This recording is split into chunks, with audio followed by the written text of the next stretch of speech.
success with Global.Media.com.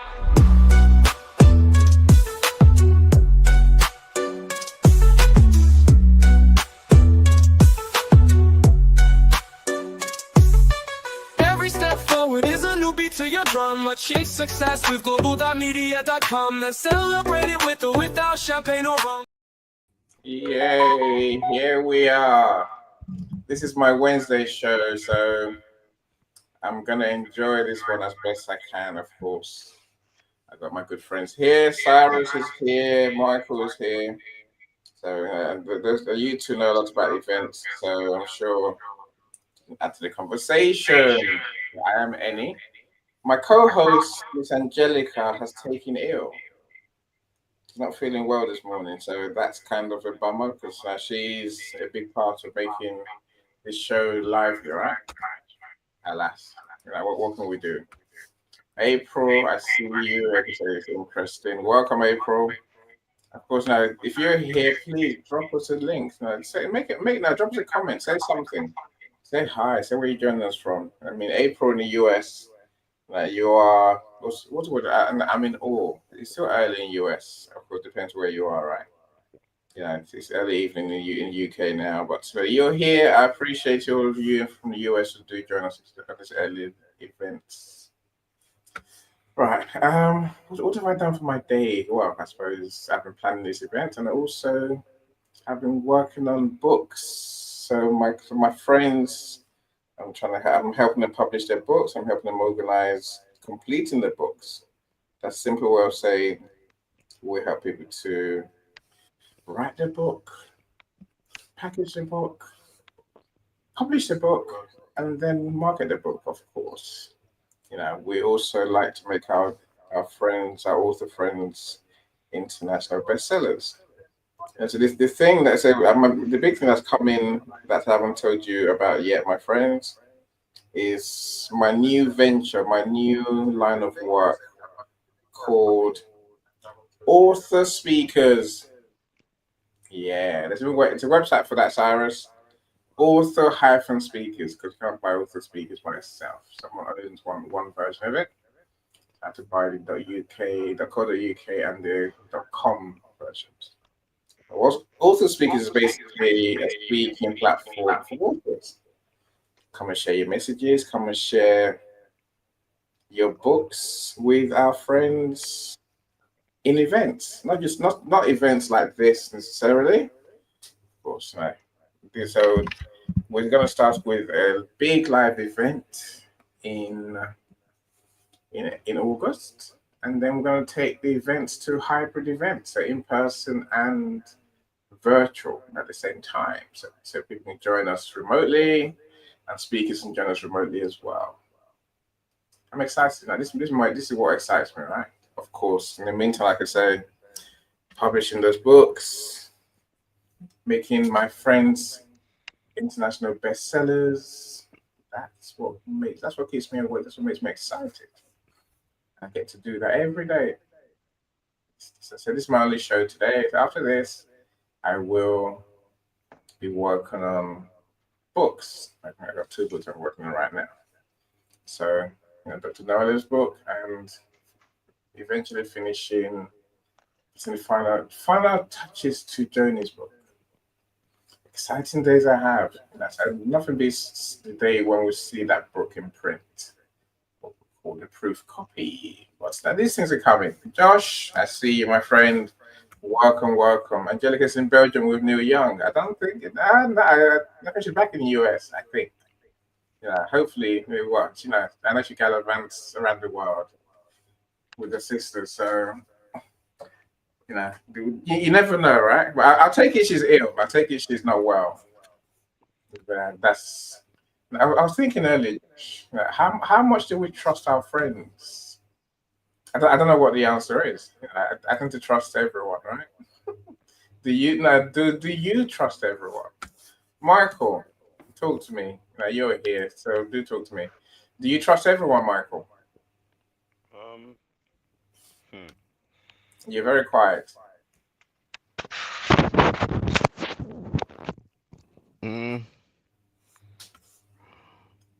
Do you trust No, everyone? not right off the bat.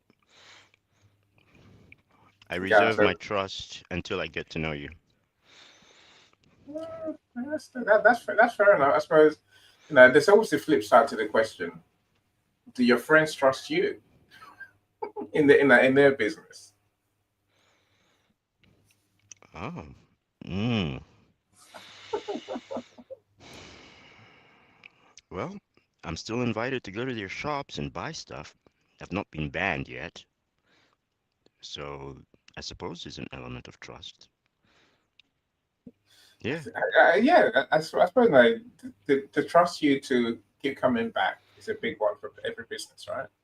I would say loyalty is where it's what builds our businesses. not So just coming welcome. back, it's also building the, helping them build their businesses. Yeah, And yeah, that yeah, is also yeah. a big thing. That's what my friends want me for, really. Welcome, Prof. Glad you're here. If you're on I know you're on my YouTube, so please do the right thing, Prof. Like the video, make a comment even before we start, right? So I'm so glad you're here. You're welcome to join us on stage. That's of course the link is in the comments on the event page. I'd love to know your thoughts. Our topic today is not it's not an isolated topic. It's something I just find it scary and annoying and something that we can fix, I believe. So I'll come to that in a second. Cyrus, how are you doing? Which Cyrus are we talking I'm to? all right. I'm all right. Thank you so much. In It's a podcast pleasure. or the other Cyrus? It's a pleasure to be. Which one is it? It's it's a pleasure to be here. Thank you so much for inviting me. Okay, so Michael, good Cyrus is the afternoon. glass. So you're the glass today, right? You're the glass. I can see that. And I got connected there because I wanted to share my song with everyone as we discussed earlier. So that one's for the song, yeah. But this one I'm speaking on is the actual main account. So Awesome. um, You're here. yes, yeah. So basically, to answer your question, does everyone trust me? Well, it is impossible for everyone to trust a person. But if your question specifically is, um, do my friend consider me as a person they can consistently rely on? Yes, they can. I've made it possible, and because every individual is a brand of a person, Mm. and whether they believe it or not, we are all individual brands. Um, and yes, I have made it possible for people to be able to rely on me consistently. But do everyone trust me? No. But do I trust everyone? Absolutely everyone? No. Hold on. The question you haven't answered is: do you trust your friends in your business? Um, e- as much as one can trust the person, yes. And if something happens that is out of the person's control and doesn't affect their consistency, because things can happen once or twice. But if it's all the time, that person is not reliable. Yeah, I I hear look at the you. pattern. I look at the patterns. Yeah. I know it's a philosophical question that was mulling in my head this afternoon. I'm thinking, do I trust all my friends? But does anyone ever trust all their friends in their business? And of course, as I say now, then the other side, do they trust me in their business? So But the question is, do we all trust ourselves all the time, at all time? Well, I don't exactly, think. this is the point, Cyrus. This is the point. Do we trust ourselves? You know, even in our business, that's what it comes down to, really. But anyway, let's not dwell too much. So welcome. So Lisa, superstar Lisa, the one and only Lisa. Yes, the world's favorite Lisa. So if you missed our show last night on Andropause, do connect with us. Connect with me, connect with Lisa. I will happily send you the replay. It was very enlightening. I say all that because I'm going to write a review for Sagu, our male Andropause genius. They shed many gems. Some have me looking at my life and I'm thinking, I wonder. But you have to watch the replay to understand what I'm going on about there. But welcome, Lisa. I'm glad you're up early-ish. Sean, how you doing, Sean? Sean, you got the link to join us in the studio as well, so do join us if you can, Sean, because you do events. Like I say, I'd love to speak to people who do events because I think this topic is important. We have Lisa, don't start. Go on, Lisa, you carry on. Okay. Should I trust any? That's a good question. It's a good question. I'd love to know what the answer is. Would they change my outlook, my approach? I don't know. I think it's just it's a fun thing to think about, right? Nat, welcome. Glad you're here. I say Cyrus and the wine glass is here. Michael's here as well. So thank you for joining us, Nat. I'm glad you're back on LinkedIn. What looks like full time, Nat. So that cheers me up. Okay. Now let's begin a conversation. So now Miss Angelica is taking ill today. I got a message just before 1 p.m. when I started doing the invites. That's just not well. Hopefully she can join us. If she can, great. If she can't, we're gonna miss her, of course. But let's try and learn. I think I really want to learn from today because I think, like I said, the topic is one that will see all the time. But we can. It's a temptation to let it go by. It's all right, Sean. I see you. Of course, if you've got other things going on, I totally understand. Yeah, if you can, then don't be shy. So anyone else who's here, say something. So I want to welcome you properly, and also I want to try to involve you in a conversation. Okay. So let me start. Let me explain what's brought this topic about, because 2 days ago I was thinking, do we do a room this week on light up your live events? I thought, and then I joined an event. I joined a Google Meet event. Impressive event it was too. I think I was one of the first few there because my client invited me, call it that. So I went along. I was here. Why not? And there were about 10 of us to start, and the room started filling up. Next thing I know, when I looked up, and there were 70 more people who joined, and 80, and then it was up to 80. So impressive numbers. Now, it's not the important thing is not that the host was amazingly pleasant, amazingly good, and then there were amazing hosts, right? And the event was about male infertility. So there was an expert doctor sharing some real gems. I'm not going to go to where he went, but that's not the point, right? Well, he talked for a good part of an hour and a bit. So in that time, the room filled up, and of course, everything got lively, right? Right. Then suddenly, out of nowhere, someone started presenting a random video, totally random video. But on the side of the video was obscenities, racism, and just craziness, right? I'm just thinking, there's an N-word basically repeated about 100 times. I'm sitting there thinking, how can this be? How can someone try to hijack this good people's events? But if you look at it, my friends, you see that a lot of people try to hijack our events almost every day.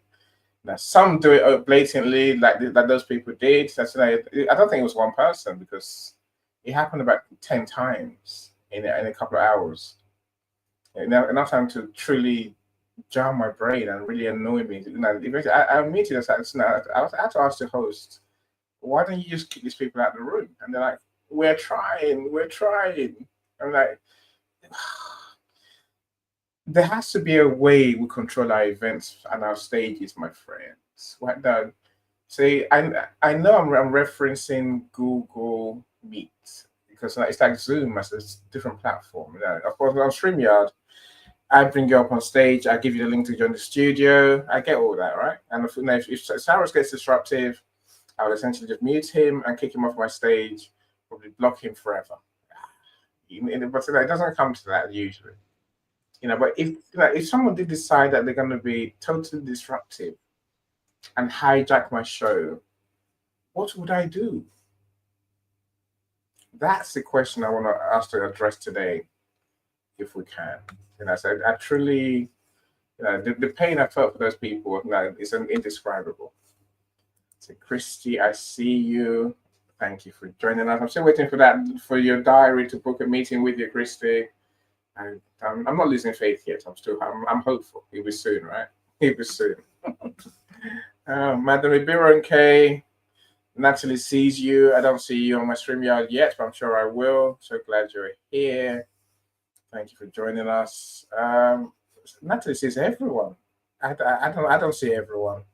So Madam Ibiro Daka, she talks about parenting, good parenting, especially in Africa. And I'm sure that the principles apply around the world, right? Natalie sees Mara. Thank you for joining us. Great topic. Hello, everyone. Thank you for joining us. Of course, my superstar friend, Dr. Yvonne. I'm glad you're here. Dr. Yvonne is everything. I mean, everything. And I think we're going to talk about domestic violence and domestic abuse when we start doing her room. So after this event, we're going to meet to plan our first event together. Hopefully, probably next week sometime. But Dr. Yvonne is also a herbalist. She's also one of those people who funds and helps Africa, startup, I guess micro businesses run by women in Africa. She also supplies, what to call them? Those bar stuffs, those bar things, the bombs that you get, right? Those fragrances and the oils that you put in your bath. I don't have a bath, Dr. Yvonne. I only have a shower. I don't have. I never understand bath. I never did. And almost every house I've ever lived in, we've taken them out. Because when I was a kid, I had no choice, right? But Dr. Yvonne is an amazing person. If you don't know who she is, do connect with her. But by the end of next week, I'm sure you begin to get an idea of why she's so amazing. Of course, we're going to work on Dr. Yvonne's books as well. Yay. And his dream happens amazingly. Oh, Sandra, you're here as well. Okay, Natalie says, yeah, that's not Sandra's here. Sandra's an amazing author. If you haven't seen her book on Meeting Myself, a voice silenced, dared to rise. Silenced by doubt, dared to rise. It is on Amazon. Let's say it is several times. What are we talking? 7-time bestseller, international bestseller. I'm sure I got that wrong now, but I think she got 17 awards by the time we finished with that book as well. So thank you so much for joining us, Sandra. Of course, Sandra and I have done many events. So again, this topic, I'm sure resonates. Look, all of us ultimately are going to do events because you can resist if you want. You can resist if you want for now, but ultimately, social media has changed. Events is where it's at. Even if you have very few people joining your events to start. The whole thing is to do what Sarah says, to build a brand that people know, like, and trust, and they'll come back to you. They'll know what you do as well. Dr. Yvonne says she makes goddess baths. Okay. That's the way to describe it. Dr. Yvonne, I spent my days drinking your herbal remedy. That's why I call it, right? It's taking Dr. Yvonne and Dr. Lisa to get me to start taking herbs seriously. So my mix of many things: cinnamon. What else do I have in my mix? Cinnamon, black pepper, turmeric.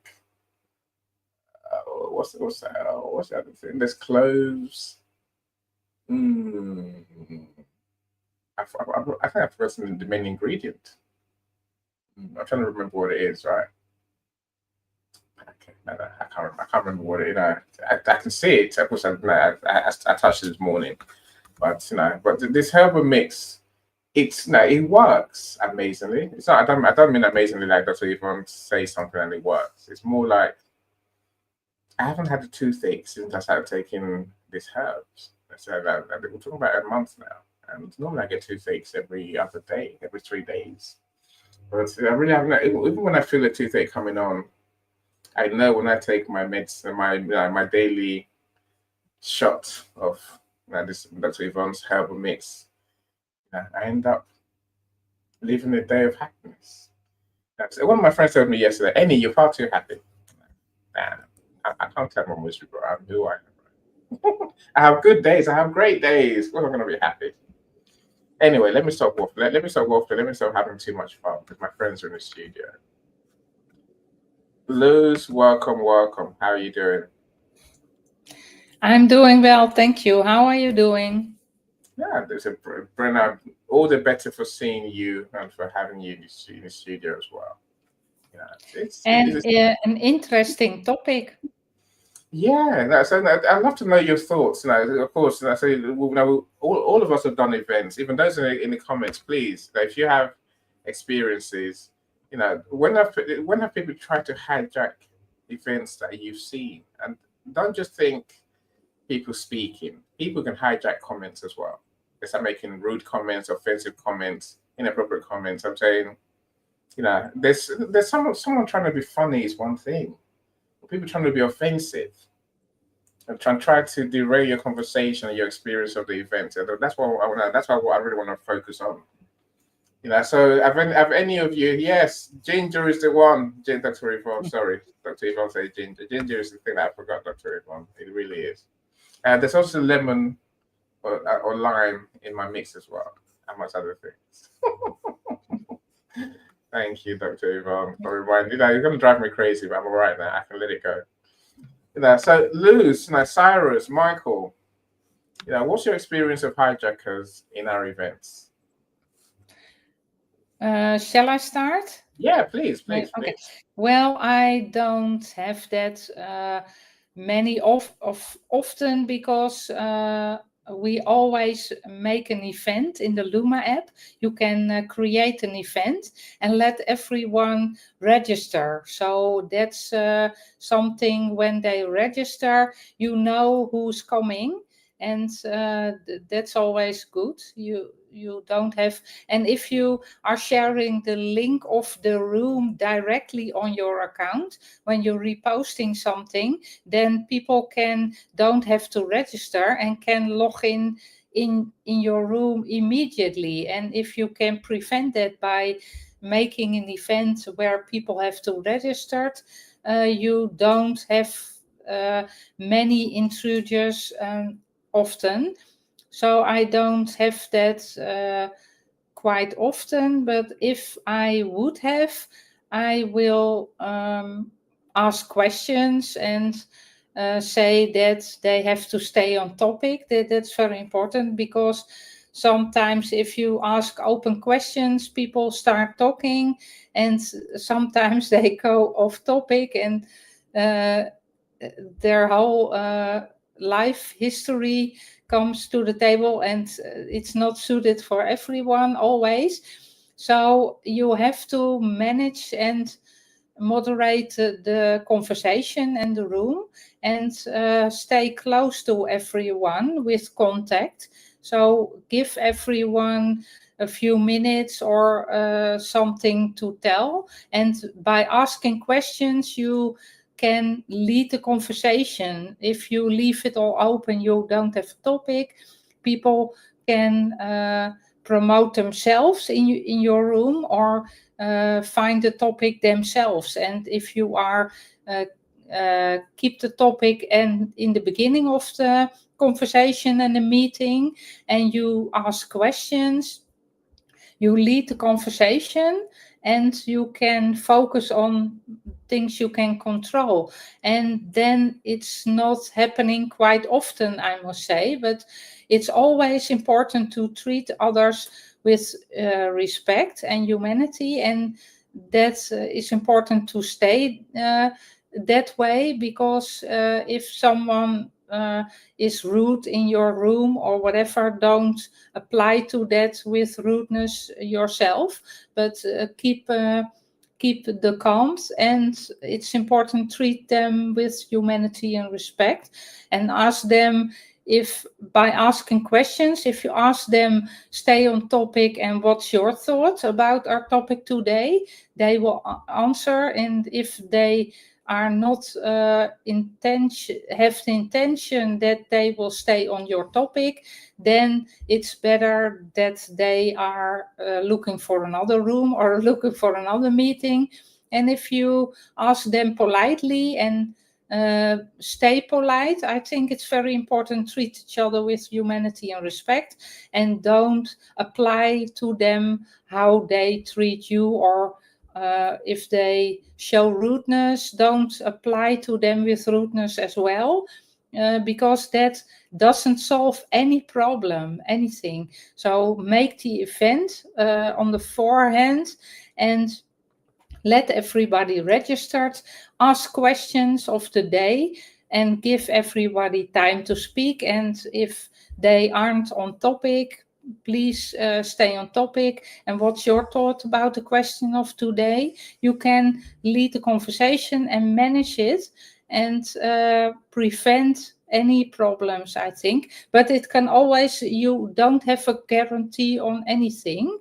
The only guarantee you have when you buy products in the store, but in life you haven't got guarantees on anything. So everything can happen when you are moderating, organize a meeting, but that the meeting is alive. When some things happen, I always think that's life, and it brings your meeting to life.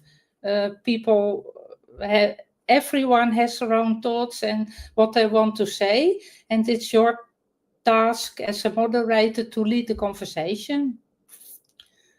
So that's my thought. No, thank you so much. No, I agree with you. Yeah, on pretty much everything you said, Lewis. You know, it's on the host to moderate. It's on us to plan the event that we want to have properly. You know, I don't agree that. Look, I'm not bothered by those who go off topic. That's fine. I say people who waffle too long. I don't even mind that, right? You know, it's people who come to be offensive. You know, and sometimes the comments, you know, but some just come to spam your comments. You know, they keep putting the same kind of ads. It's not just I sell this. It's, you know, they just put in products and services that are not relevant to anyone, and they haven't even asked permission to post their stuff in the comments, right? You know, again, I guess it's knowing that we can control that. This is all down to the host, as you say. The host has to control the event. You know, it's not. Do we blame the people who are hijacking our shows? Yes, of course not. They're the ones committing the offense, but I think we are responsible as event hosts. That's amazing. That's what I take from what you're saying, and for that, definitely I agree with you as well. You know, and I think that there's something called host controls. I agree. Right. So like Luz knows what they are, or especially on the Go Brunch or the Luma app that they use. But unexpected things make it alive, I think. To a degree, Luz. It's fine if they're being funny. Yeah, okay. You know, if they're being, you know, what's the word? If they're showing humor, if they're showing originality, I can take it, right? The problem is when they come to be offensive. So that this is the one I described earlier. You know, it's not. No one can possibly join an event, start showing random videos, and start displaying the N-word all over. And it's a room full of Africans. What's your problem? What's your problem? You know, it comes back to your point, Lewis. You know, there's still host controls on Zoom, even on Google Meet, even on here, even on Restream. There's you know, we have to learn to use these things. Is a point, right? You know, so let me go to Lisa first. So Lisa says that's why I use a professional Zoom account. Yes, there's a cost, but it's for control. That control is what all hosts must understand. You know, and with that control, you have peace of mind. I agree with you entirely, Lisa. I've seen too many virtual meetings where persons hijack and put up pornography. Right, that's what I'm talking about. The ridiculous, unthinkable, right? Unthinkable. You know, Lou says it brings your meeting to life. No, it just ruins everyone's. Then they I go I away. never experienced that, I must say. I never It can experienced happen. that. It can happen. It But happens more and more these days. yeah, There's random things. It drives me crazy, and this is why I'm having a conversation today. I'd love to learn your strategies. If you've got different ways of doing this, my friends, you're more than welcome to join the studio. but when people do that, in the chat, I will ask them if they are in the wrong meeting, because that's not for our meeting. So I would ask that maybe the meeting is confusing. This not your meeting. Maybe you are confused with another meeting. So Oh, that's why you're a nicer host than me, Luz, because yeah, I get offended very easily by yeah, people who are taking the Mickey, right? If someone's and behaving reasonably, unreasonably, I can take it. If they're being rude, deliberately, you know, just disgusting, what's the point? I just can't, it drives me so mad. That actually, it bugs me. That's why, again, this did say that my experience a couple of days ago drove me so angry that I had to find a way to bring it out. And my solution was call Miss Angelica and say, let's do a room on Wednesday, please. And she's like, yeah, okay, let's do it. Because I'm still now, I feel better now, at least. Now I know, as you're saying, Luz, host controls. yeah, Learn your host controls, my friends. Every yeah. platform has host controls. And I'll show you the ones on Google Meet in case anyone cares to know, right? We need to learn what these controls are, what we can do, or what we can't do. And you might find that we can control everything. We can control who comments, when they comment, we can control who speaks, when they speak, we can control who presents, we can control who comes to our rooms. A lot of people don't even realize that. They think that it's a random thing. Yeah, but So when you are moderating, you have to stay active and yes. be present, and don't loosen up, and always stay in the active mode. That when someone start to talk, it's good. I always encourage people, make your voice be heard, because if you are speaking, people can hear you and you can influence others. But if people start to talk, stay active, be in the active mode, and always be present. When something happens, you can take the mic back or mute them, but I'm not very fond of kicking people out of a meeting. It's not very encouraging, I think, for people. They don't feel welcome. So I always start to prevent that, and bring a solution to the table with conversations, and stay on topic and stay in contact and in conversations with each other. It's so easy to kick them out if you are a moderator, but I think that's not encouraging and pleasant experience for people. So always try to prevent that, and try to stay on talking with each other with solutions. So people, maybe they don't realize what they are saying. Sometimes people think, well, I'm allowed to speak, and the whole family story or the whole life experience come to the table. And sometimes people are enthusiastic, and you have to remind, well, other people have to talk too. So stay on topic, be concise, and you can do a lot, but you have no guarantee. Always things can happen, but stay active in the active mode, so you can always grab the mic and read the comments while people are talking. I always read the comments, so I can manage that as well. That's, I think, your task as well, to read the comments, and something happens in the comments, delete it, or stay active in that way. It's very important to read the comments while people are talking, and keep an eye on that as well. Yeah, all of that I agree. Again, I mean, you paint a picture of the host's responsibilities. Yeah, it's on the host. The host is the one Yeah. we can blame people, but people are people, right? Yeah. They'll do what they do, but it's on us to make our events work. If we don't do the work you're saying, if we're not awake, if we're not on top of the controls, if we're not on top of the conversations that are going on stage and in the comments, it's on us. Like it's on, Yeah. we're the ones responsible. I hear you loud and clear. No, thank you so much. Of course, I'll come back to you. Charito, welcome. There's an event in daytime for Charito, finally. That Charito normally has to wake up at an ungodly hour to join our events. Thank you so much for joining us. I see you. So Sandra says, I really appreciate when an event host takes a few minutes at the beginning for housekeeping. Yeah. Someone else was saying that just now. Natalie was saying boundaries. Okay, a simple reminder to stick to the topic, respect everyone's views, and be mindful of time makes such a difference. It sets the tone, creates psychological safety, and so everyone feels seen and appreciated. Small detail, big impact. Of course, I agree with you. I guess many hosts don't want to read the rule book every time. I guess we pray and hope that our friends. That's why I started the way I started earlier, right? Our friends we can trust them to behave as good audience members, good speakers, like good hosts, good co-hosts, and all of that, right? It's all of that. So welcome, Dr. Leslie. But sometimes, again, it might come back to the process we go through those. I think when we choose speakers, we think we know what to expect from them. And some speakers, they expect something else. They're the star. Of course they are, right? But they want to dominate the whole conversation, and they won't let anyone else speak until after the event. I'm saying that's our fault, right? You have to get to know your friends.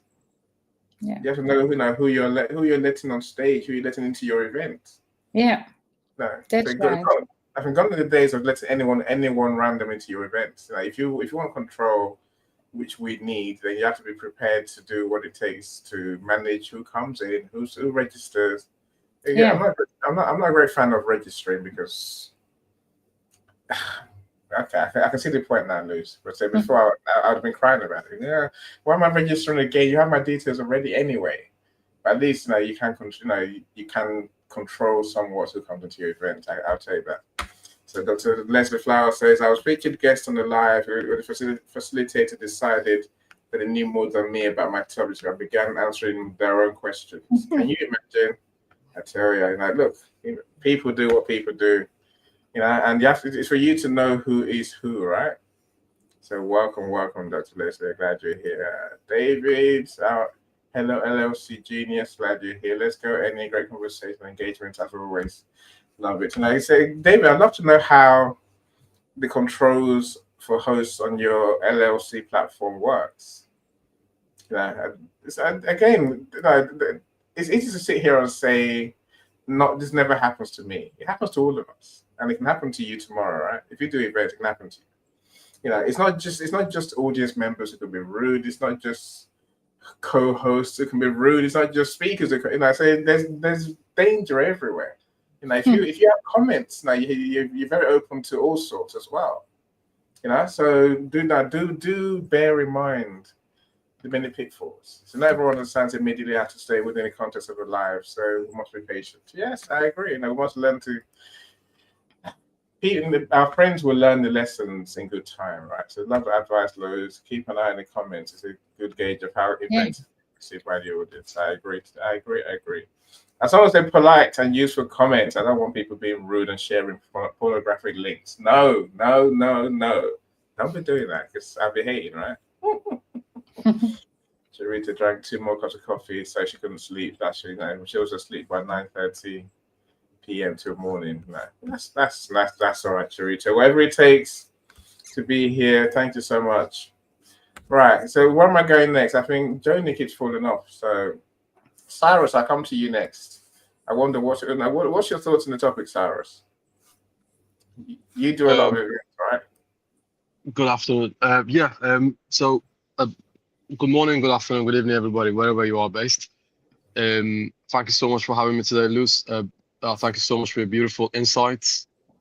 Also, Charito, Sean, Michael, and Dr. and Lisa. Many other people who said hello in the chat. If I forgot your name, I do apologize. So Regarding the topic, I love it. It's a fantastic topic. I've had experiences with it, and we all have experiences with it on a daily basis. Whenever we have a live event, there are people who go to someone's live and they don't know the etiquette of a live event. They do some stuff that they're not supposed to, and maybe it's because they don't have the experience. Can we blame them? Yes and no. So just to give you an example, and by the way, there's no right or wrong answer to this question I'm going to ask. When someone comes to your house, what's the house rule? Is it shoes on or shoes off? Right? So 50-60% of people say shoes off. 40-50% say no, like maybe 60-40. So some people say yes to shoes off. Some people say no, it's fine. It's absolutely fine. I don't mind that.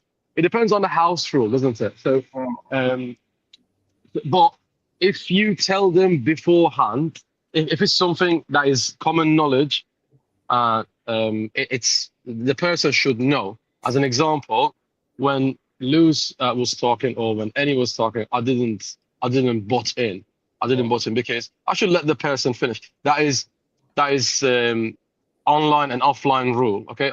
In my house, it never happens. In my house, we wait and take turns. That's how a conversation happens.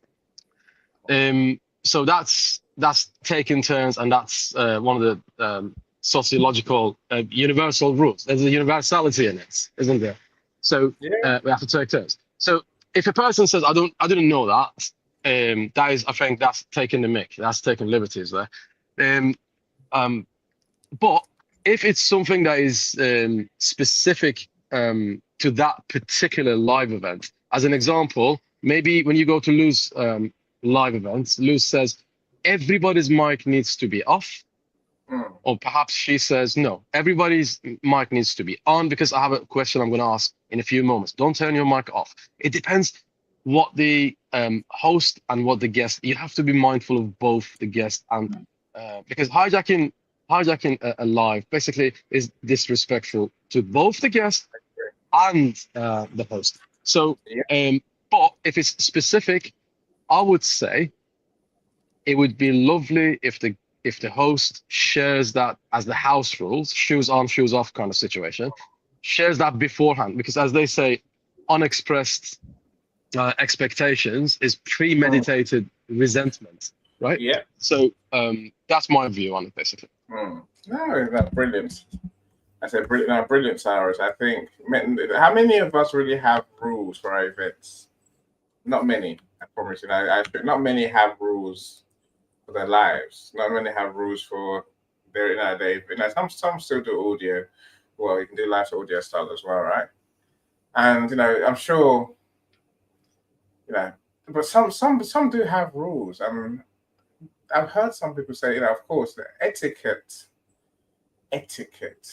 means something like common agreed rules, right? Common sense rules. Except we're leaving the word where common sense is not so common anymore. That's a problem we have, right? Common sense. If it was common, we wouldn't have to say it. We wouldn't have to keep reminding people. This. Yes, listening, being disrespectful, taking turns, Cyrus. I agree with you entirely. Of course, I get the fact that we should, we would do well to have rules. Not should, we should do well to have rules. And I write rules. I know my red lines. Again, maybe the question to you should be, what are your red lines? And make sure people know your red lines. And I think you have to apply your red lines consistently. Every time someone crosses your red lines, then you have to do something, right? Being offensive is my red line. If you're offensive to my events, I will kick you off stage and I'll probably never let you back on stage again. Lou says, it's not very nice kicking people off your stage, off your events. Look, my friends know this already, so this is no secret. People who tend to offend me at my events, they suffer what we call a technical glitch. Something goes wrong, Lou. They suddenly fall off the stage, never to be seen again. I don't know what happened. No, I think I prayed to God, and God says, strike you down. Off you go. Even like, it's even that I press a button that says kick them off stage, remove, and then exit the studio, gone. I've been doing that since the days of audio. So people they suddenly just disappear. Like, what happened to that person? They were talking so rudely just now. But damn, happiness is restored, Liz. Happiness is restored. Yeah, but Cyrus, look, I think making rules is a good thing, right? Again, I'm not sure that will stop those who come in to be offensive.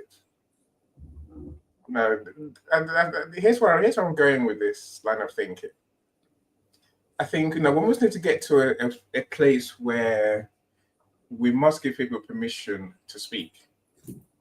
I think let's not just leave it to them to know how to behave, and because we're giving them the rules.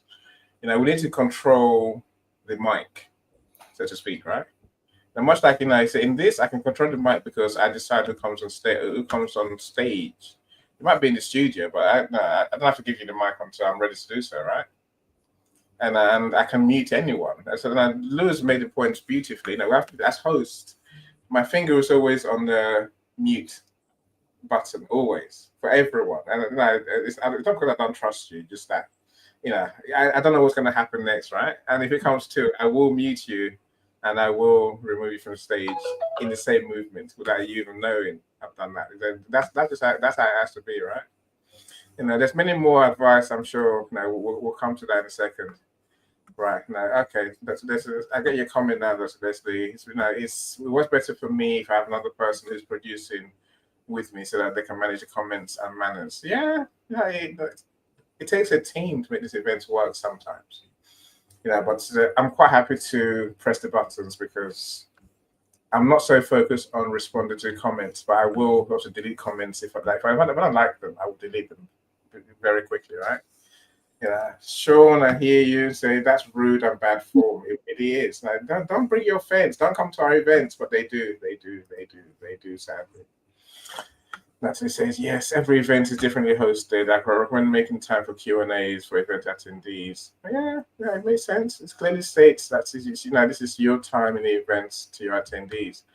And again, I can see where you're coming from, Natalie. There's a time for the host to open the event. There's a time for the guest speaker to do their thing, to guest speak and present what they want to present. There's a time for the audience to ask their questions. We say, but that's a format of event.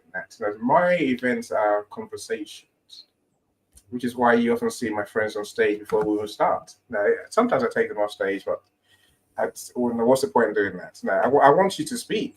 I don't come with notes. I don't come with essays. I want to hear your thoughts.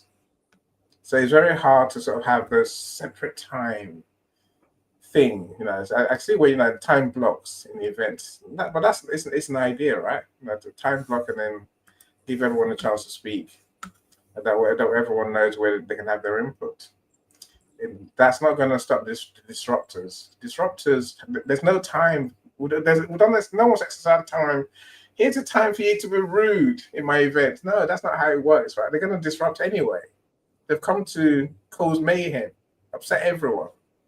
Even they want their presentation, their comments, what they're going to say. See, I think you have to appreciate something, my friends. A Zoom event and a Google Meet event is different to live streams. On live streams, I have more control. On those platforms, it's an everyone speak platform, right? Literally, everyone's on screen, everyone can unmute and talk if you let them. The important thing there is if you let them. If you don't control who can speak, then make people ask permission to speak. That's a simple trick, right? They have to request and ask permission to speak, and then you have to say yes, you can speak, and then say, right, Joni, the mic is yours, and then they can speak. If you just leave it open, anyone can interject when they feel like it, and people do, right? So Marcello, I'm so glad you're here. Thank you for joining us. I love your picture. Adrian, thank you for being here as well. Tracy, Hi, hello, how are you? It's afternoon. It's a good day, Tracy. It's a good day, right? I'm going through the comments quickly. I want to see if there's anyone new. Oh, Daddy Kenny's here in the afternoon. Sense not so common. I agree with you, Kenny. I agree with you. If it was, what would be a better place, right? Yeah. And Natalie says, I'm doing much better than previous weeks. But my convalescence was, she's getting better in her health. It was a good work month. I'm glad you're living your best life. And we all are, right? Let's talk to Michael. Let's see what Michael has to tell us. Tracy Angelica's not well, so that's why we're here. But no, it doesn't sound anything overly serious. So hopefully she'll be back soon. Thank you so much. What does Natalie say? And this is why you use hashtag in your events. Clearly outline the rules of conduct for attendance. I use this method very successfully in my LinkedIn audio rooms. Yeah, okay. Look, I suppose now you're answering the question, where do we share the rules? Do we share in the descriptions? I wonder, because otherwise you have to keep restating your rules. Michael, talk to us. Then I go to Joni and then go to Sean. Go ahead to Johnny first. A bit louder, Go to please. Sean and then come back to me. Please. A bit louder, please. Can you please go to Joni and then come back, then go to Sean, and Okay. then you can come back to me. No Michael, problem. there's no need for shouting, Michael. There's no need for shouting. I am being rude. Is that part of the rule? Cyrus just being rude, right? I'm joking. Joni, in this place, there is no such thing as common sense. It is just. Joni, how are you doing? You're still muted, so you have to mute, right? Okay. So have you seen? Tell us about some offensive behaviors you've seen in events. I think I might. Yeah, I've seen offensive behavior. People promoting their own programs where you're just like, oh, I think it's something to contribute to my program, right? Yeah. All right. And then I felt especially offended. You were part of it, Annie, when someone told us to get Michelle off the stage. And he's like, she's partially, like, mostly blind and deaf. Like, expect the unexpected, okay? Be kind, because she is trying to create a life for herself through some of these mental health awareness groups. And I thought that person just should have been removed.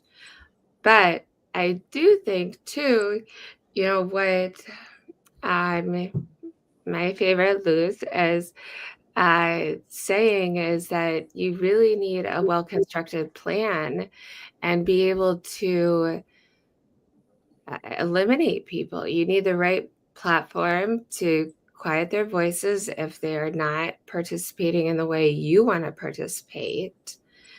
And that is really important, to have a really great moderator, which is Annie, and just keep it to the topic that you chose. Like, set really clear boundaries, choose the right platform. So there are some platforms out there that it makes it harder. I think StreamYard makes it easier to silence people or, choose which comments. And it also is easy because you can stream it onto different things. But, make your objectives really clear in the beginning, that this podcast is about people's ideas about X, Y, and Z, and we're going to have fun and we're going to, go with it. But if there is any hateful messages, immediately you're going to be asked to leave. And I don't like to ask people to leave when I podcasted either. And I plan on starting that back up. But, really, I think, more than 10 minutes after when you were supposed to start, you must start. That is respectful. People took time out of their day and they went from 10 to 11. And so if they show up later, great, because people's schedules change all the time. But I think for you as a presenter, you need to start on time. And then, I really do think it's great to create, I know Go Brunch is really good at this, creating separate rooms for fun topics, kind of as icebreakers, like, so people can introduce everyone, because a lot of people here are nervous to talk or nervous to come up or don't get the message. I think that's important. And also, especially speaking with a lot of my African friends, internet sucks sometimes there. And so, like, check yourself before you wreck yourself, all right? It's like the internet goes, eh. You're just like, oh boy, okay. Wow. And then you lose people. And so, and I know that's not necessarily their fault. That's not their fault.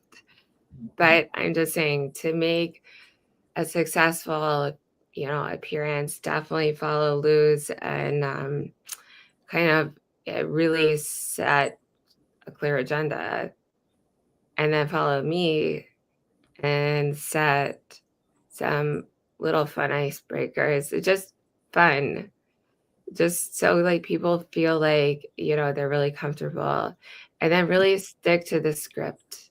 And also some fun visual aids. I'm really proud of you, Annie, for adding those in. I love that background, I have to say. It's probably the best one I've seen so far.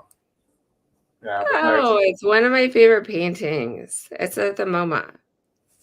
Really? Okay. I said I even learn every day. I love modern art. Cool. No, look, I agree with you. On pretty much everything you say. We need. I think the main thing I'll take is that we need to know who's in our event. Again, this comes back to the point Lewis was referring to by how people register. At least that way you know exactly who they are. Many of us don't do that. Some look, I'm as guilty as all. I'm as guilty as many, right? We live in a world where many of us think the more people at our event in the audience, the better.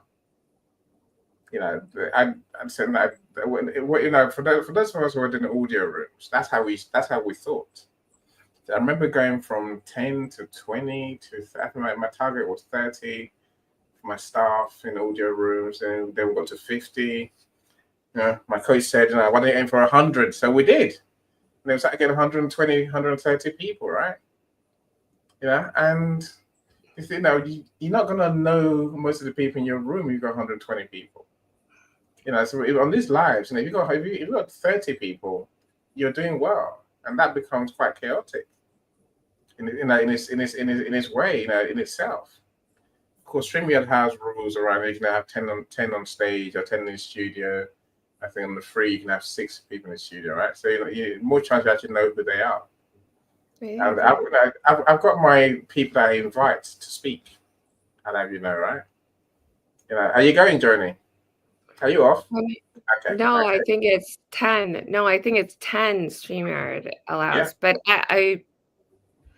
I just think that like people should have a better handle on like all the technical information, or have a moderator like you, Annie, who can look through LinkedIn and YouTube Live and Facebook Live or wherever, Google Live, wherever you're streaming to make sure that everyone is, their voices are heard, because our type of podcast, we want people's voices to be heard. And some people are shy, and that's okay. But if they write a cool comment, I want to see it. Of course, I agree with you. Is that, but that's the, I guess that's the complexity of our job, right? Like give people the space to talk, whilst controlling who can speak and what they can talk about. That's the dilemma we have as hosts. It's not always easy to know. Look, now as you were talking, And I Joni, like people add music in. I mean, Margaret does. She does great. Leslie Flowers does. She does great. there's more and more people who are doing music. So as you were talking, Joni, I sort of remembered Zara when he first came on LinkedIn audio.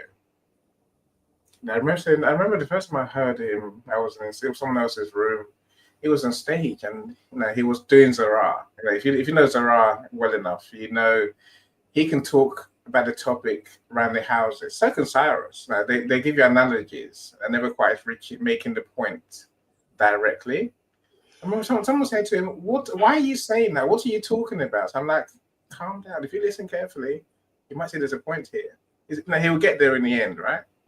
He will get. I feel like we need a big foghorn for all those Nigerians who I love. So, but me. All right, time's up. Look, it's a trick, Joni. I think that it's not a trick. I think we have, as moderators, we have to be better than that, right?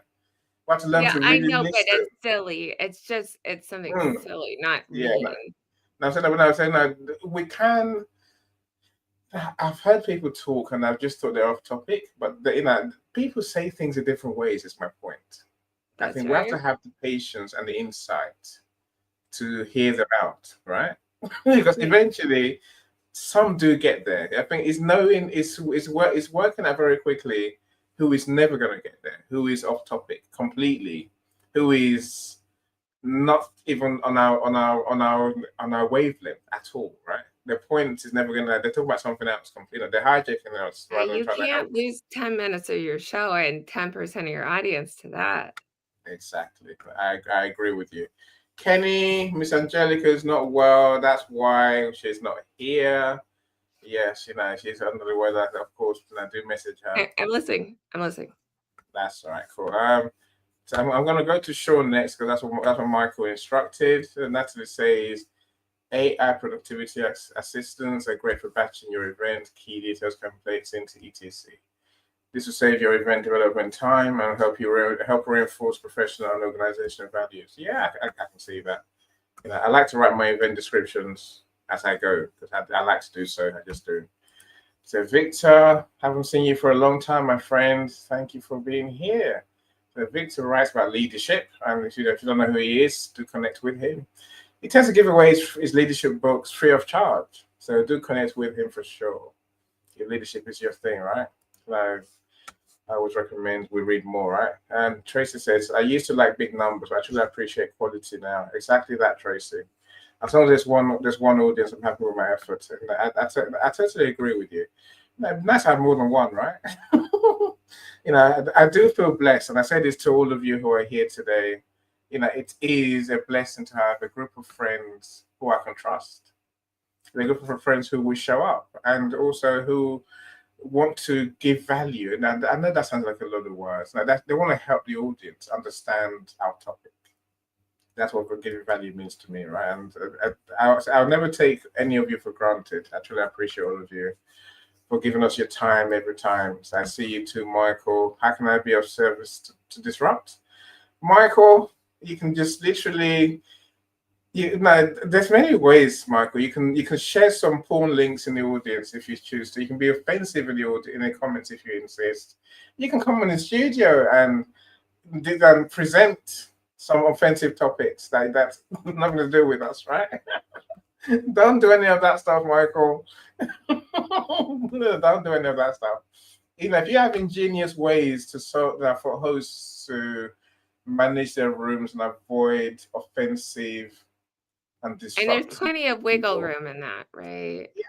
Yeah. I'm saying, if you've got any creative ideas, Michael, please put in comments or join in the studio and come and share with us. You can disrupt us. Mike. Yes. Now Mike is here as well. He's on LinkedIn events. I see him in more events these days as well. So thank you so much, Mike. So Natalie, come on, everyone, let's go. What insights and tips can you offer to us in attendance? Natalie, have you missed it, James? So Joni just said that you must know who's in your event and who's on your stage. That's important. You actually get to know the people in your audience. Become friends with them. That way, you know who you can trust. Literally.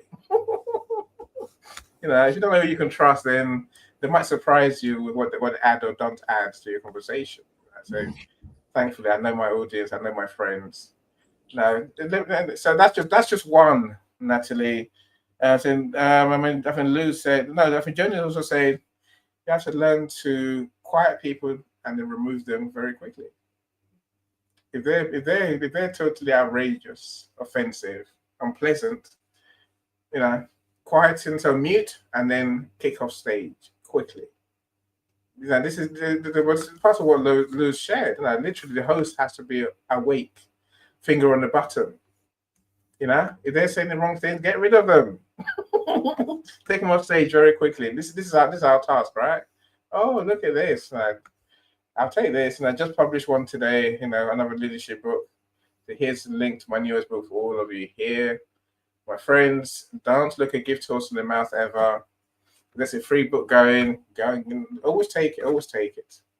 Now, do you read all the books you buy anyway? So, but a free one in your library wouldn't hurt, right? So the man's got the best parts of 70 years in leadership, coaching, and management. So he knows a lot to share. So do definitely go and get that book. So Marcella says, Amy will keep everyone posted. I'll do my best. And it said that's another.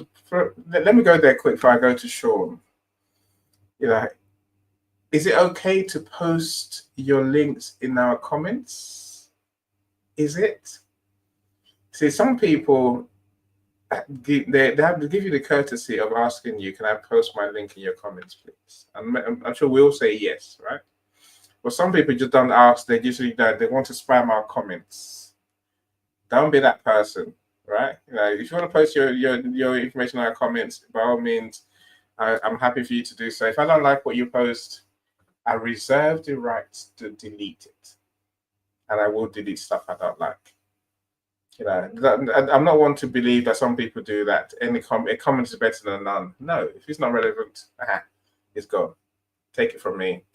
I'm not being offensive. I'm not being stressy. I'm just literally saying, you haven't shown etiquette that someone mentioned earlier. Anyway, so Victor's book is about interpersonal communication, a skill that we all need. Sean, talk to me. You've been on stage for a while now. How are you doing? Know who you're talking to. Annie likes crumpets and tea. I like talking about weird stuff like, I don't know, the American court system, disrupting, fucking cool music. I say the word fuck sometimes. So, Annie, he has a level of integrity that I respect. You're very kind. You are not offensive, Joni. Not in my books anyway. I think we'll swear. Some people take a real offense to anyone swearing, and I've had people message me and say, "I can't stay because someone just swore." I'm like, "How? What can I say? What can I say, right?" No, but that's it. So we swear, which is different to swearing at someone. I think that's offensive. When you swear at someone, to be rude, that's offensive. But for most of us, it's part of our conversation, part of the language. I hope I get it across in the last 2.5 years that I like everyone, and I really find so many different points of view. So amazing. They'll get over it, Joni. I know you're not being malicious. No malicious bone in my body. Okay, let's hear from Sean. How are you doing? Is it really my turn now? It really, really is. All right. You did it again, Annie. Like I sit here watching, working on other stuff, and like somebody or you make a comment, and I'm like, oh, got to jump in. I got to jump in. I would say a key point is the host's presence, right? You set the energy. You're the thermostat. So, and you've got to be clear on what your objective is. Like, often your shows are about conversations, hearing from people, which means people sometimes wander or jump in or other things. So I think you really got to be clear, what's the show format that you're doing? And maybe this one is a conversation and you do another one that's a little more structured. But I would say, as a host, arrive early. And I don't just mean, according to the clock. Have the mind ready. When I get ready to present, whether I'm recording my podcast or doing my live, I have a ritual I do before I start that gets me grounded, centered, and ready to roll. And it's about how we speak. If you, the host, are speaking all over the map, well, guess what? Everybody else is going to talk. They're going to be all over the map. But if you're structured and with the right cadence and conviction, then people will follow. This is an interesting one. Treat the camera like it's the person you're talking to. Whether you have 10 or 1,000. I know I did that on purpose. Doesn't matter the size of the audience. Talk to that camera like it's the one person you're talking to. Lock eyes, keep the good contact. I don't mean stare at it. You can look away, but keep your focus on the camera, and that will set the right tone. Don't over-explain. Don't apologize that things that are out of your control, and trust your audience. If you've done this for any time, your audience, like, you've built an audience. We all know what to expect on any shows. We know what goes and what doesn't. On some of my live shows, I brought somebody on stage and they weren't being a direct disruptor, which I think you're talking about, where somebody's coming up and being actually rude and other things. It's just what they were sharing was like the perfect illustration of the opposite of what my topic was. Because I was talking about mindful listening. And an audience member was calling it out, not just like, they called it out subtly a few times. And I was talking more about it. And then the audience member started directly calling them out. And it brought a little, that was the first time I was like, oh, how do I deal with this? But I did. I dealt with it. I talked to the person offline or separately, used it as a teaching moment. But yeah, we definitely set the tone. Have allies in the audience, that can trust. Talking about links, I never share links, but that's me. It's rude to come into somebody else's house and start throwing your banners everywhere, your brochures. You wouldn't do that in somebody's shop or house, throwing your brochures everywhere. You would ask before you do it, or wait for the invitation. I was on Melanie's stream the other day. She's like, Sean, drop your links for this and drop your links for that. And I'm like, okay. It's about mutual respect overall. But definitely, the host sets the tone. Everybody's been talking about a moderator, somebody got your back, whether it's a direct moderator on stage or somebody you trust in the audience. Very powerful. Anyway, thanks, Annie. Oh, so I'm trying to pressing all the buttons all at once, Sean. No, thank you. I'm glad we agree. The host, this is a host problem, the host responsibility. Look, I get the host sets the tone, of course, right? I struggle with the host must be perfect. I know you didn't say that. I said the host is human. Now we're all human, right? And like you say, people know what Ennie's events are like. So that's what you're gonna get. Even many of my speakers, sure, they come in the studio and they're like, "Why are you still here when it's time to go live?" Ennie, I'm like, so I agree with you. I must, we must be prepared, ready before time, because calmness of mind, calmness of thought, right? And then we can do what Michael was saying, to speak with authority and and clarity on our topic. Be very clear where we're trying to go. So look, most hosts will try their best, Sean. We'll try our best. And I think I accept that. I think so. I know for sure your point about don't spam everyone. Whether it's with your products, your services, or your brochures, as you call it, links in the online world, right? Don't just throw them around. Just say get permission. And I think the process of getting permission, this process just by saying, "Do you mind if I share my links?" I think it gets you more credibility with the audience, because the audience suddenly they won't be offended when they suddenly see you throwing your links going past. But otherwise they're thinking, "What the hell is that?" Why it just looks odd, right? Michael, I say this is the juice of it, right? This show belongs to the audience. Exactly. I think we'll agree with that for sure, right? Well, there's parties in the conversation. There's the organizer. There's always someone behind the show.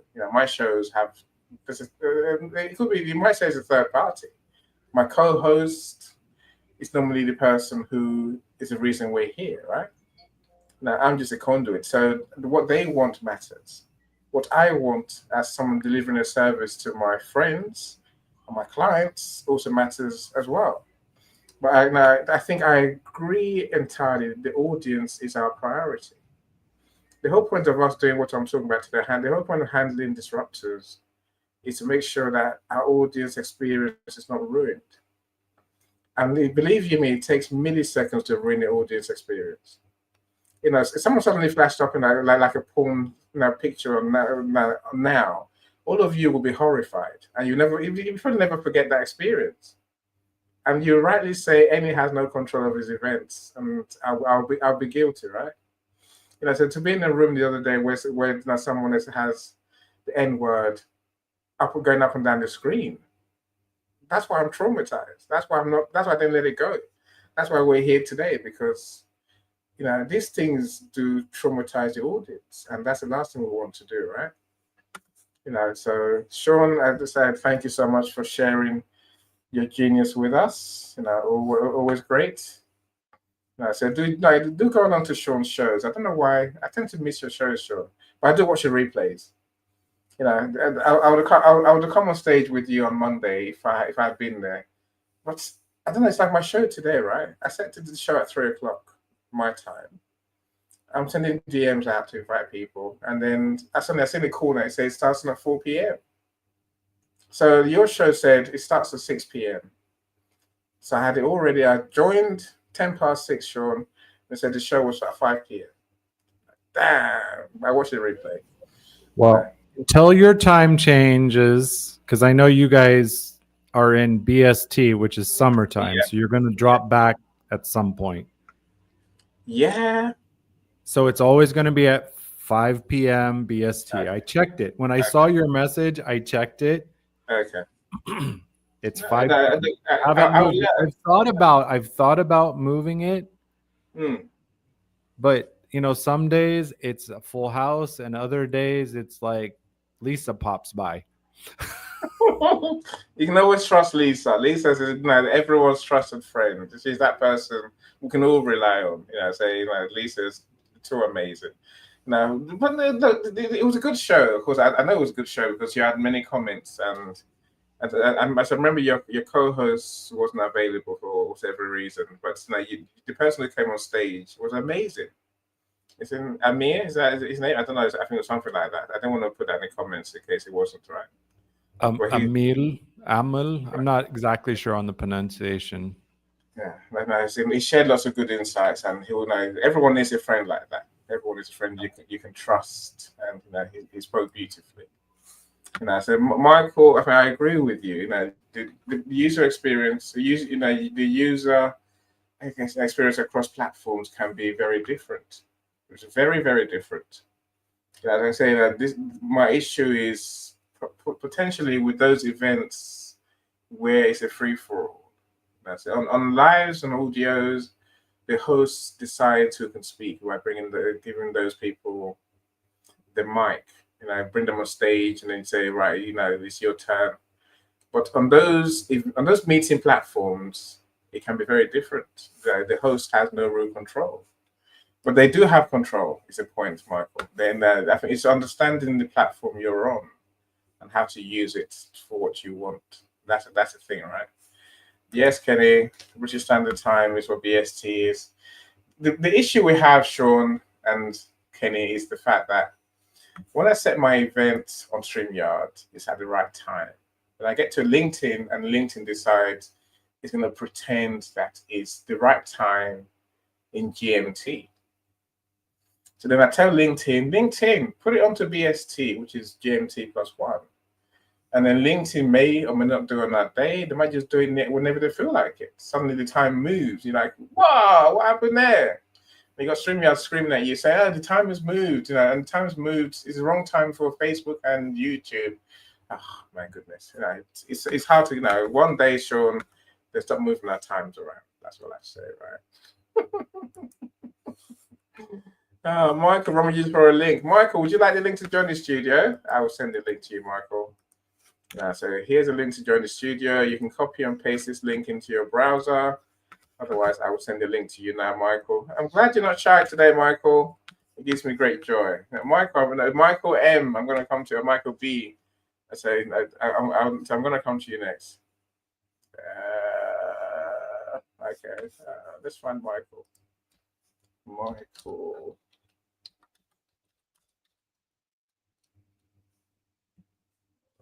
Yay. Okay. So I'll just share the link in your DM as well, Michael. So you just click on that and you should be here with us, my friends. Do I have any internships? I wonder. So Natalie says, I have multiple sensory impairments and sees my LinkedIn podcast because the live platform still needs to address digital mobility. I could agree with you.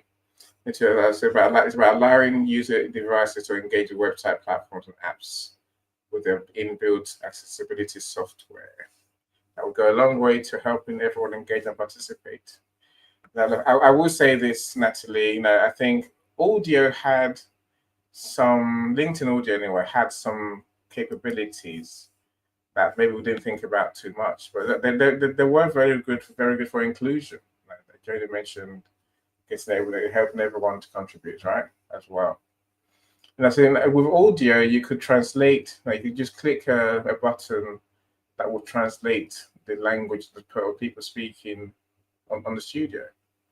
And I think you could also have a transcript going across the bottom of your screen. If hearing is a problem, right? And so at least you could read what people are saying. Sadly, it doesn't look like the streaming platforms have that facility, which is a disappointment. Yes, but hopefully they will fix it. Natalie, we just keep saying it. Eventually, they might hear us and fix it. Kenny, I'm scared to go and read your comment about Michael. Yeah, of course I'm glad. Coach Brenda Lee's say this is such a great conversation. I'm so glad you're here, Coach Brenda Lees. Thank you for joining us. I haven't been to one of your events in ages, so hopefully you will get it back on. I can take this one, Kenny. Today's conversation is so delectable, scrumptiously, deliciously, edibly, tasty good. I'm sure you like hearing those words back at you, Kenny. There's a longer one about Michael, which I find hard to go through all of that, Kenny. I could be here another week, right? Michael M, talk to me. You've managed to keep quiet all the way through till now. What's your take? What's your experience of people disrupting conversations? And then what can we learn from you on the topic, my friend? All right. Hello, everybody. How you doing? Good, Mike. Loud. Hello, Annie. Hello, Sean Michael. Um, hello, Cyrus. And hello, is that Jojo? I think it's Jojo. Yeah. Okay. Hello, Jojo. You're all listening, yeah? Okay. Let me start off by saying this. SAI for EAI. In other words, scrap artificial intelligence and embrace augmented intelligence.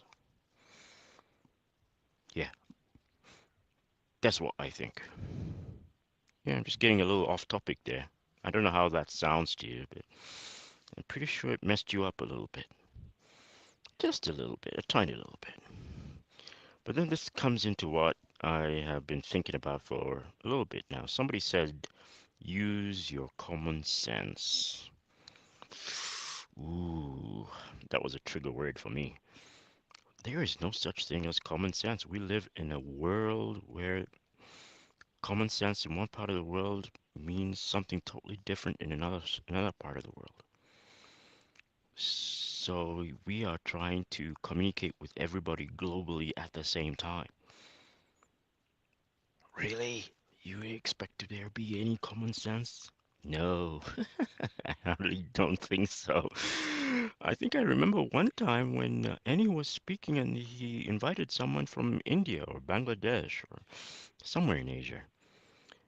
And their comments were not in line with what we were talking about. They were semi-abusive and disruptive. I think maybe Natalie had to take him out, something like that. Somebody eventually took care of that issue. But I don't know if any remembers this, but he probably does if I were to remind him a little bit more. But you can tell now that what common how someone behaves in a country, like for instance Nigeria, they're very loud. In fact, West Africa, extremely loud. East Africa, very polite and not so loud, just reserved. They're not in your face kind of a deal. That's how they like to operate in East Africa. But in West Africa, they get in your face and they really jam on you and really, you clash. I mean, they even get in your space. They move closer to you and get in your space. You try and move back, they'll be like, "What are you being rude by doing that?" And they come back into your space. Ha! That's the way they operate. That's common sense to them. No, in East Africa, no, that's not common sense. That's absolutely not. In Great Britain, probably America, that's not common sense either. You stay away, you keep your space, you keep your distance. That's how you communicate, etc., etc. So yeah, it's gonna be very difficult to say use your common sense. It's more or less like I'd pretty much say this is what I'd prefer to do. I think there's such a thing as LinkedIn jail. If something like that ever happens, put them in LinkedIn jail right away. That way, once the show is over, you can visit them in LinkedIn jail and maybe, you know, help them get out.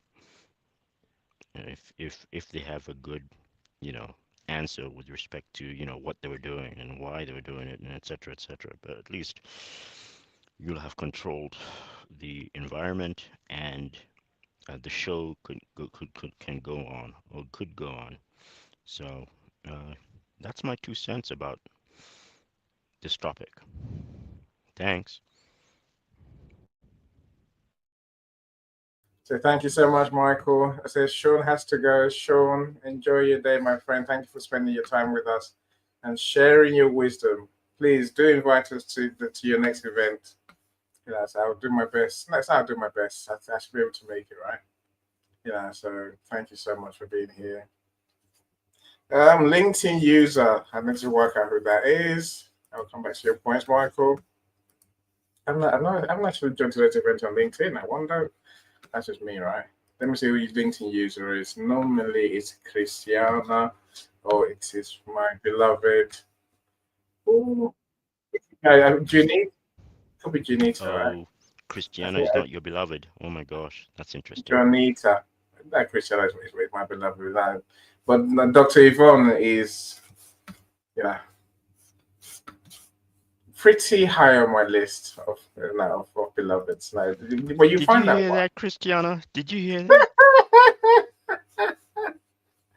I think it's Juanita I'm looking at, right?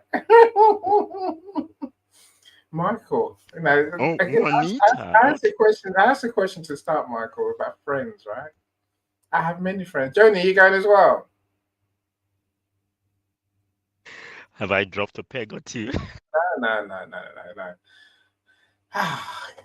Sure to call in myself when I would. I got friends. I got friends I truly adore. I adore all my friends.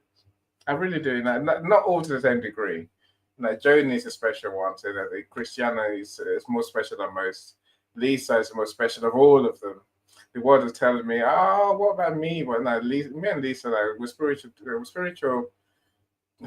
just spiritual twins, and we just as we are, right?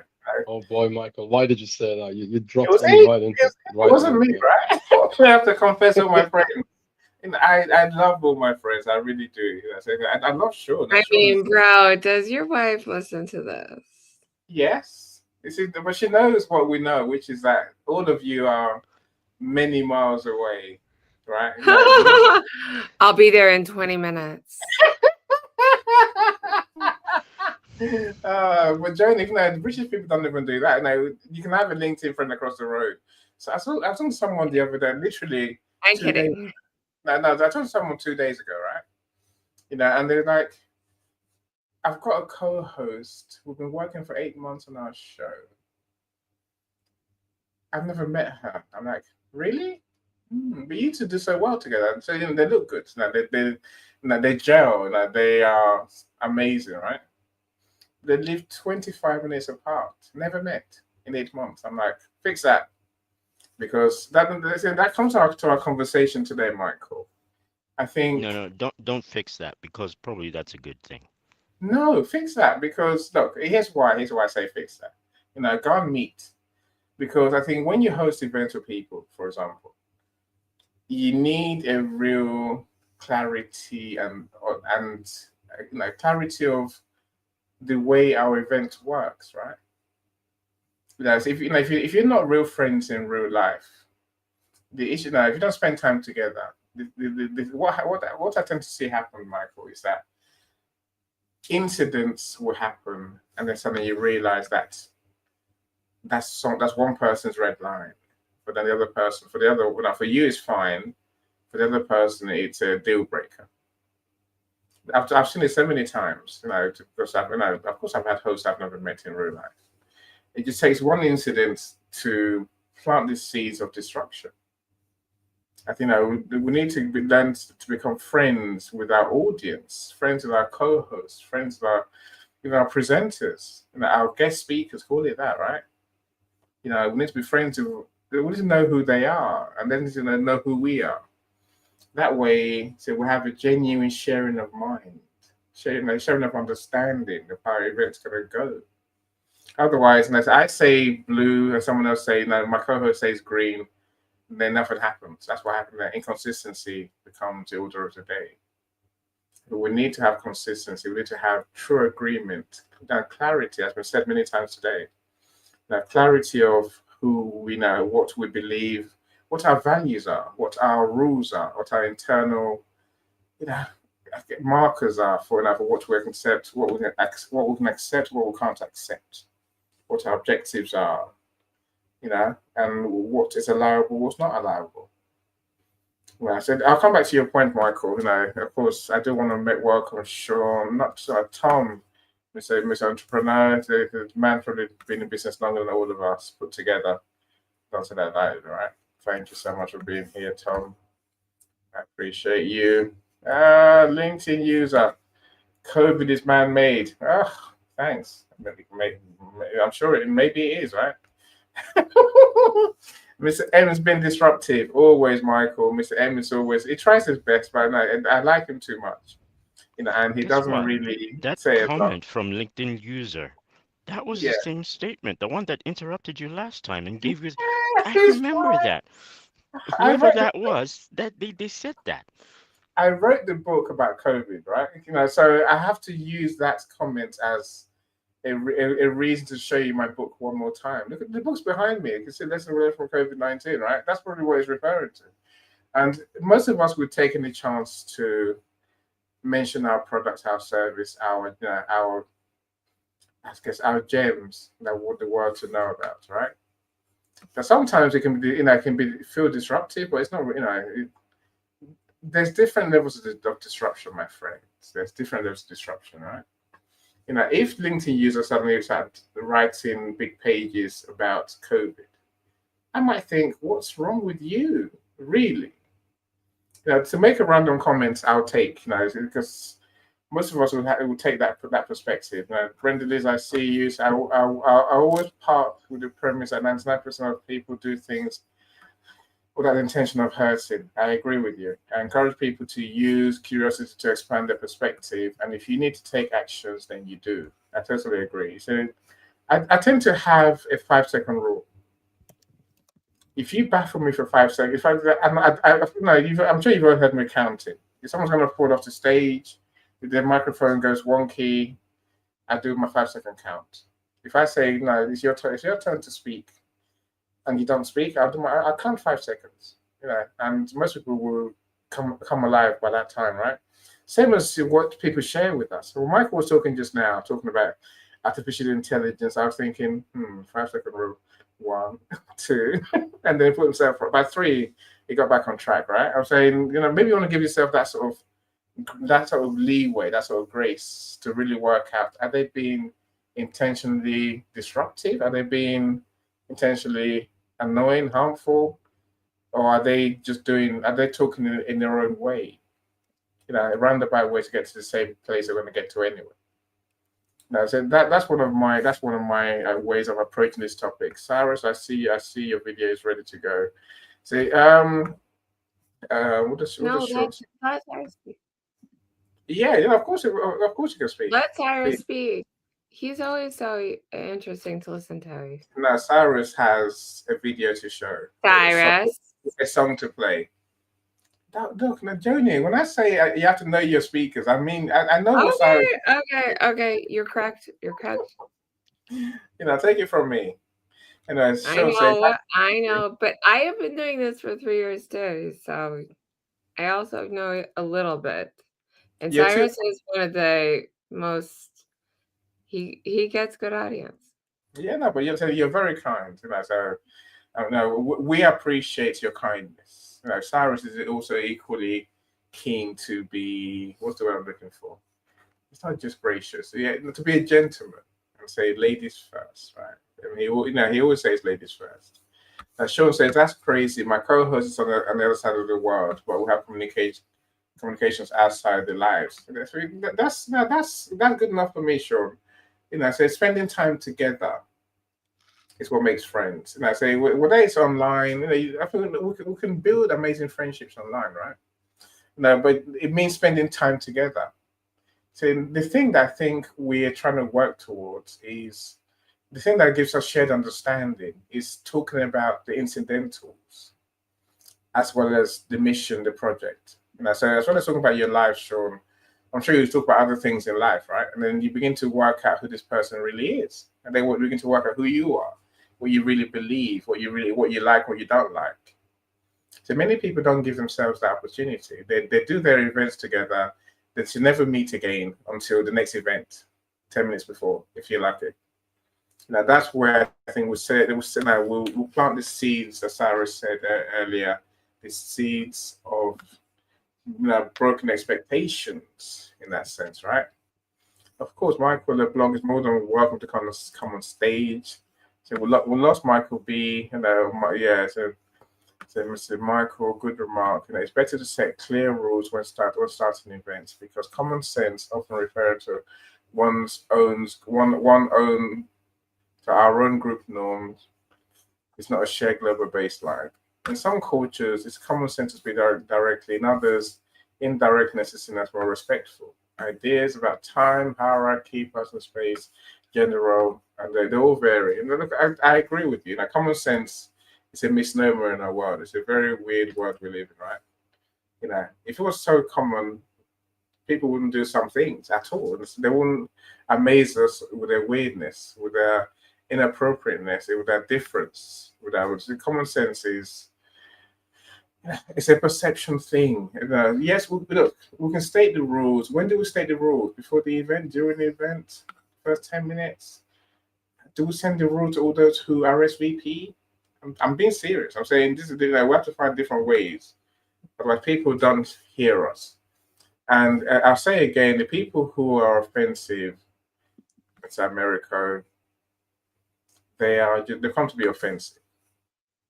You know, someone's not going to show spam or porn or racism or swear words on your events because they lack common sense. They've come to be offensive, right? Nothing. I don't know whether, you know, we need to stop them talking. Yeah, I think they're just they have not been. It takes such a compilation of experiences to become just a shit human being. I agree. You don't just are like swap at you're 25. You're like, all right, I'm gonna be a shitty racist. You know, no, it takes a compilation. So from childhood to adulthood, like something made you be that way. And there are people who, you know, experience in adulthood that they really want to change. And that's a wonderful thing, a really wonderful thing. And boy, I mean, you know, I grew up on the Stoops in Philly, and then I moved to a rich suburb, moved back to Philly to the Stoops because I missed it. And so I do have a common thread with a lot of Black people, but I obviously this skin's not Black. Okay. But I do think that varying points of view are really great for any podcast. And I enjoy listening to them. I think a lot of us really take away some sort of educational aspect, which is really important. It's so that we can change ourselves for the better. And so yeah, so I am interested a little bit about how the audience shows or uses AI and what AI they use to check their facts. And that may be another discussion, but I am, because is it just ChatGPT or what? Oh no, I think, you know, the issue, fact checking. Do we? Should we? Can we? No, that's what I'll bring that to the next event, Joni. Yeah, okay. It's just an idea. I just am curious because there's a lot of them out there. Like I use Artsonia for my book, you know, and I write, but I didn't draw my pictures, and they're fantastic. But then ChatGPT and Chat Guru, and there's so many different sites. They come up with different information. So I'm just curious because we're all using it to an extent. Yeah, no, I hear you. You know, it's, look, I suppose now, to answer your question directly from my perspective. So many of my rooms are chapters in the book, right? So I will have to check the information that we share. That's I'm gonna they'll come with, if I'm gonna use the content, let's say, of today's live in my book, and I'll have to of course I'll have to check the facts. Now I'll have to rely on my editors to check the facts as well. Now, so that's but how often do we check the facts that people share in our room?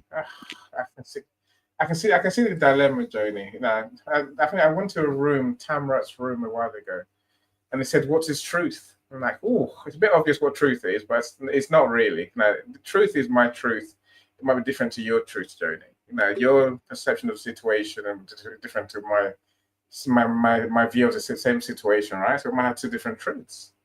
And so now the facts that people share, does it matter if it's factually incorrect? I wonder." It's a conversation to have, I think. Are you like, Rolling with the homies.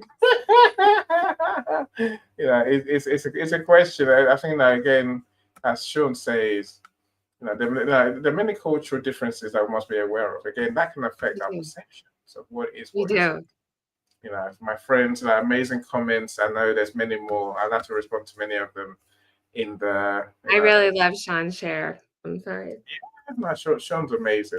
I mean, I really wish Cyrus would share right now, but Mr. M, I like your it's almost seductive the way you share. It's like, oh, okay. Yeah, You're like Mr. Miyagi. The people that think deeply, Joni, we're always in awe of them, right? Just respect to those who I share really like everyone. So I don't think that deeply. That's what I tell myself anyway. It's not true. Of course, I think deeply, but those of you who share genius always amaze me, and I'm forever grateful to all of you for being those people. Right? Let me show you a quick video before we'll come to Cyrus, and then we'll end the show. Right? Let me show you something that might help. I mean, this is what's made me feel better before we came on today. It's only 2 minutes, so enjoy. Hey y'all, this week's quick tip is another Google Meet tip, and it is called host controls. So when you are the host of a Google Meet or meeting, you can go to your 3 dots down at the bottom and then go to settings. From settings, the third option down says host controls. By the way, you will soon be able to have multiple hosts so you can share this access. The first thing you'll see is quick access. When quick access is turned off, which a lot of teachers may want to turn this off, the host must join first. Only people invited by the host can join without asking. Everyone else must ask to join, including people who dial in. People can't join anonymously, and only hosts can dial out of a meeting. So that's really going to lock it down so that you have to be the first one to join, and making sure that other people are not just randomly joining your meet. The other thing is you can turn on or off the ability to share a screen. So when this is turned off, only hosts can share their screen. Of course, there are times when you're meeting with students where you may want them to share their screen, so you can pop into this setting and turn this on the fly. And the same thing for chat messages. So during instruction, chat messages may be a distraction. They may be a problem. But during collaboration and discussion, this may be something that is useful. So totally depends on the purpose of your Google Meet, but you do have these controls now inside your settings. If you like this tip, please click that thumbs up, subscribe, and ring the bell so that you get notified when new videos come out each week. Bye. Yeah, I said I love that. Clear and simple, right? Clear and simple. It's whether you're trying to collaborate, involve everyone. Even then, you still have some controls, or whether you're trying to involve everyone, in which case you need to maintain control a bit more. That's my useful facts of the day, Joni. I can't. That's my knowledge I've shared. Of course, you've all shared great insights.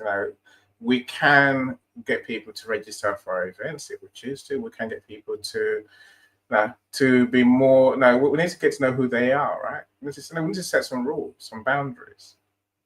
More. The most important thing I think I take away from today is that it's on the host. Don't blame the audience, and your audience will blame you, because if you're a host doesn't control your room, it's on you. It's not on them, right? Joni, please.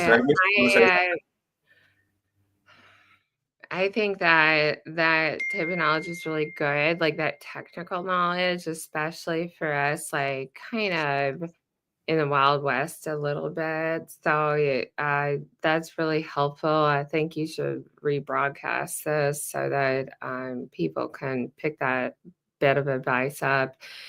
And I do think that a lot of people, they are acclimating to the change, obviously, from LinkedIn to different platforms. but it is still challenging. And so any advice we can give them that, in America, you cannot use Safari. You have to use Chrome to join in on LinkedIn. And it is not scary to come up on stage. It is sort of liberating. So you try it out. You don't have to have your camera on. And certainly, I know Annie and I, and anything we do, we want to hear your voices. Yeah, for sure. No, it's an important journey. And so that the information on that video, it is open to everyone, and almost every platform has those buttons, right? Those host control buttons. Let's learn to use. Let's learn to go and see what they are and use them. So now, just as I'm looking at the Google Meet settings, I realized that Google Meet has live captions. So naturally, it does lend to what you were saying earlier about what can we do for people with diverse needs, right? So many platforms have more functionality than we realize. So let's dive into the platforms we're using and see what's really there. So that's on us again as hosts to make sure that we understand the platforms we're on, and we use the right settings for our audience. Enough talking from me. I'll thank you all. So there's many more comments I can see. But I want to go to Cyrus before we go because our time has run out, literally. Cyrus, you're on stage. Should I put your video on? Oh yeah, please. Oh, I'll mute myself.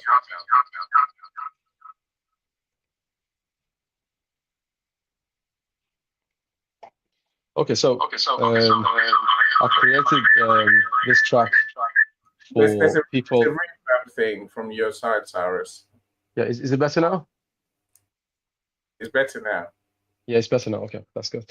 So I created this song for people who are working really, really hard to build a business, the CEOs and your CFOs and whoever is actually going through difficulty building a business and persevering through life. It's not necessarily about businesses, but I had CEOs and decision makers of businesses in mind when I created this track, because I have utmost respect for them, and they go through a lot of difficulty. It's not easy to create and maintain a business. So I dedicate this song to anyone who's going through difficulty and still persevering. Remember, you're inspiring all of us.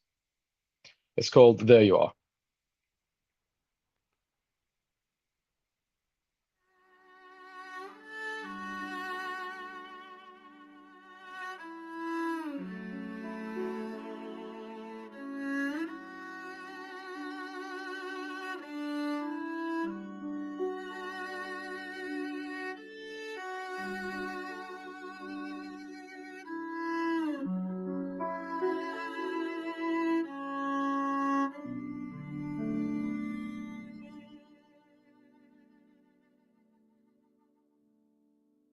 There you are, there you are.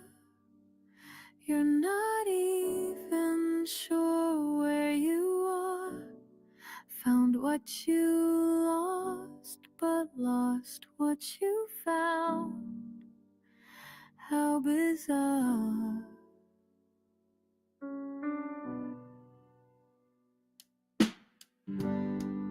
There you are, there you are. You're not even sure where you are. There you are, there you are. You're not even sure where you are. There you are, there you are. You're not even sure where you are. There you are, there you are. There you are. There you are. You're not even sure where you are. There you are.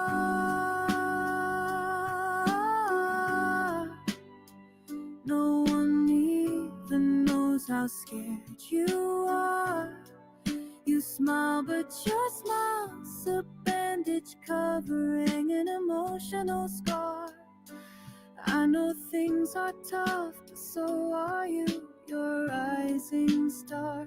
Your struggle's real, but every day you inspire and raise the bar.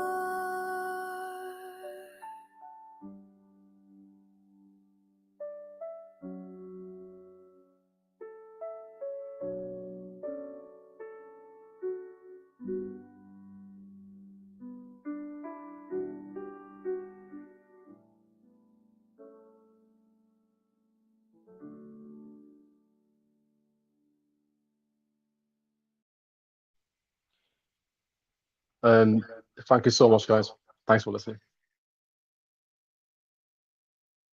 I'm always in awe of who make music. Of course, if you don't know, Cyrus is the one behind my opening songs on this event. So, what have I done to myself? I've managed to get rid of all of us, even though we're still here, right? Now, Cyrus is the one who made my song, Global.Media song. I love brand songs. I love songs that are made for our businesses. Now, Cyrus, that's a beautiful song, right? Joni, I'm sure you agree. Joni? Yes, no? I'm sure it doesn't really, not that it even matters, right? It's more, I do love the song Cyrus, and I think it shows progression, you know? Thank you so much. Yeah, thank you for sharing with us as well. I would say I have a dream for Sarah to make a song for my friend or my co-hosts. Text me, give me the concept and I'll create one for you. Yes, well, I'll have to contact you, right? Become friends with Cyrus, and if you have some sort of clarity, I'm sure you can make it happen. Sean, look, there's many things I can offend. There's many things, Some of us have to be less offendable. I think that's one of the things, right? Some things are truly offensive. But again, I think it's the thing that we all have our red lines. And I think for us to say what our red lines are as hosts, for us to say, here's my red lines. If you cross it, then I will be offended. And I should respond accordingly. Victor, thank you for joining us, my friend. Thank you so much. If you missed the link Victor shared earlier for his new book that you can download for free today, interpersonal communications topic. So do go and check out the book for sure. Now, everyone, I can't thank you enough for being here. Thank you for joining us. Thanks for spending your Wednesday afternoon with me. And hopefully, we'll be back again in 2 weeks' time. I made a note. So what we're going to talk about? Fact checking. Yeah, should we fact check what people say at our events? Do we really care? Does it matter? On one level, I'll say to you this. I think, Joni, my initial thought is I want to hear your thoughts, your experiences. It's hard for me to say whether you're right or wrong necessarily. As Michael says, be prepared for disruption, prepare for the worst, hope for the best. I agree with you, Michael. I want people to talk about their truths, and that truth could be different for everyone. But let's talk about it anyway, right? Let's see whether we can find the common ground. And I said, no, my motto, Michael, is be open to anything and, literally be offended by nothing. That's how I do my events. So you can say whatever you like, unless you're going for someone or being intentionally rude. It's something that I'm sure we can all agree is rude. That's swearing at someone, abusing someone, showing offensive images, hijacking the show. These are things I call rude. Hijacking the show, I don't mean just by over talking or oversharing. I mean by coming to disrupt the show, coming to hijack the event, coming to disrupt the audience experience. It's all of that. I say, please, I say, if you've been all the way through, my friends, if you just joined us, and go and watch the replay. I'll leave with Sandra's comments. And he said, you don't think too deeply. I don't look. I'm always amazed, Sandra, by the depth of thoughts of our friends in the audience and those on stage.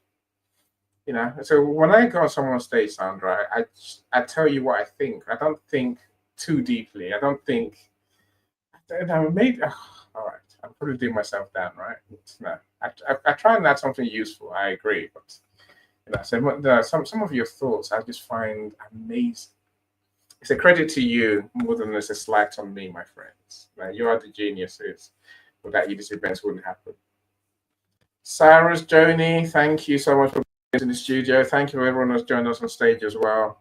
So my friends, do go in the comments, do connect with each other, and do make friends. I say bye, Joni. I'm seeing you in a couple of hours, right? All right, my friends. So enjoy. Cyrus, Thank you you. take care. Bye. She's success with Global.Media.com and celebrating with or without champagne or rum. She's success with Global.Media.